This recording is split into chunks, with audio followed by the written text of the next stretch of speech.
Mas o sistema de governo central, por si só, não é capaz de explicar a pergunta do porquê o Brasil ainda não é uma potência de primeiro mundo. Um outro aspecto formativo de um país, e onde há muita confusão, está na definição de sistema econômico. Muitos brasileiros acreditam que o Brasil é e sempre foi um país capitalista. Mas, como veremos mais adiante, é necessário definir melhor este termo, para eliminar a confusão, e talvez aí teremos mais clareza na resposta. Na raiz deste problema está o conceito básico da economia, que é o termo capital, ou melhor definido como o meio de produção. O capital nesta conotação pode significar também máquinas e equipamentos, ou até mesmo uma simples vara de pescar. Nos falidos países comunistas, a definição de capital estendia-se e até as pessoas eram consideradas um meio de produção. Portanto, por simples extrapolação deste termo universal, todos os países são capitalistas.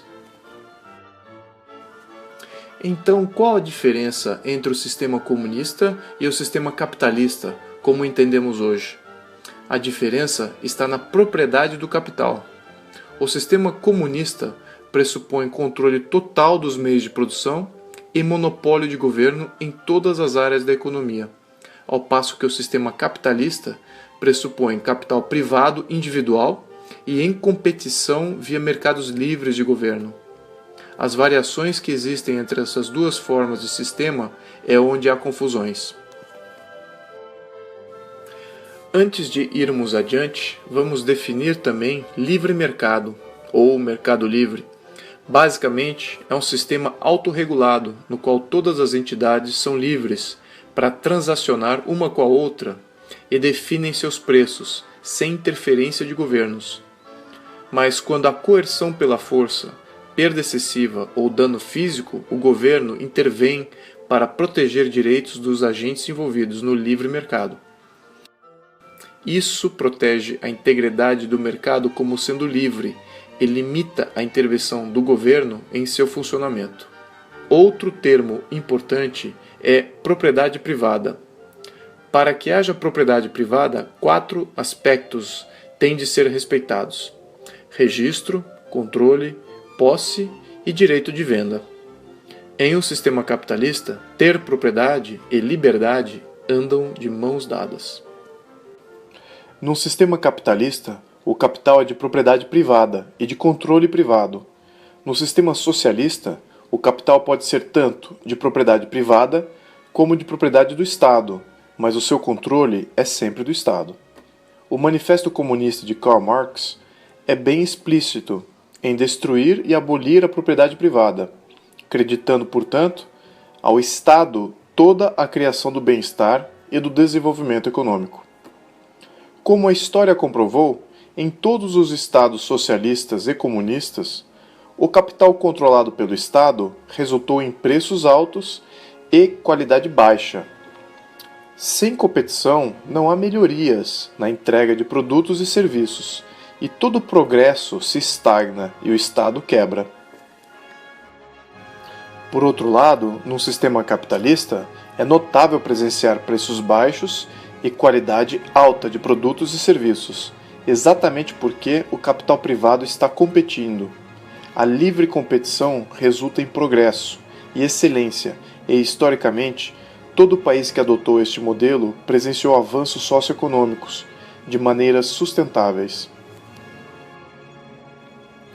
Portanto, para facilitar a visualização, podemos plotar os tipos de sistemas econômicos num escopo: muito controle do capital no lado esquerdo e pouco controle do capital do lado direito. Os modelos econômicos da extrema esquerda são tarimbados como modelos fascistas, nazistas, socialistas e comunistas. A diferença entre eles está no quanto o governo controla o capital. No modelo fascista, o governo não é dono do capital, mas o controla.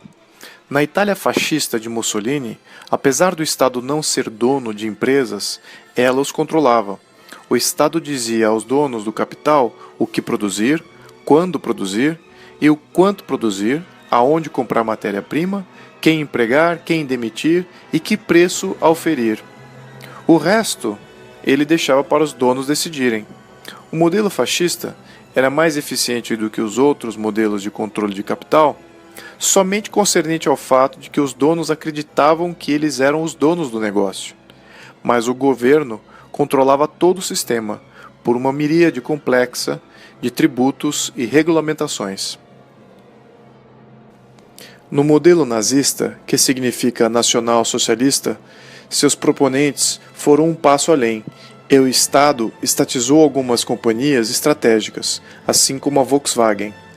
Mostrar ao mundo que o nacional-socialismo era capaz de entregar objetos de desejo do mercado consumidor às suas massas era uma estratégia importante deste modelo.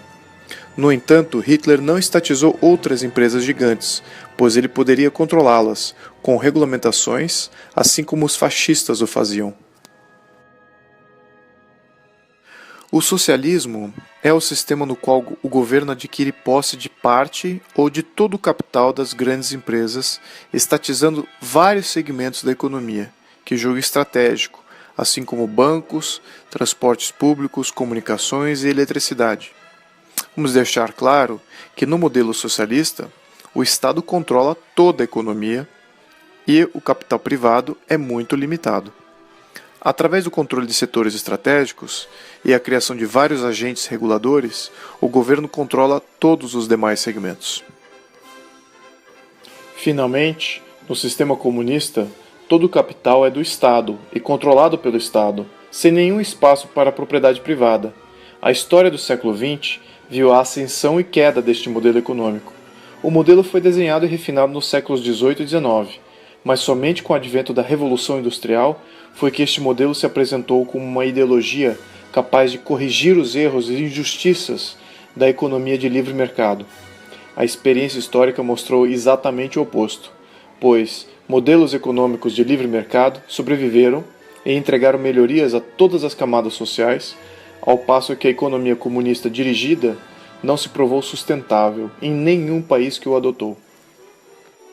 Para finalizar nossa análise, vamos concatenar os sistemas políticos com os sistemas econômicos, porque um não existe sem o outro.